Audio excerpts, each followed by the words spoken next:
No, so at least for me, you have proven that USCS can do it, and that there is a way forward if USCS wants to engage more in rehabilitation and infrastructure.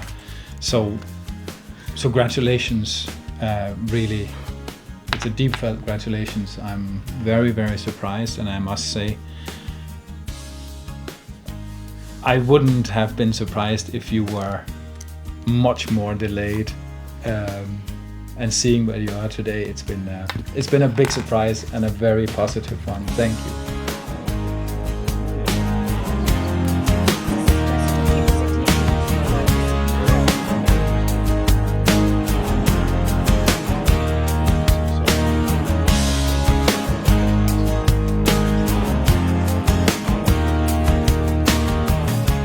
У нас є команда, яка сьогодні здатна реалізувати такі проєкти для того, щоб забезпечити частину населення Сумської області можливістю десь проживати після того, як вони за цей час можуть вирішувати свої життєві питання.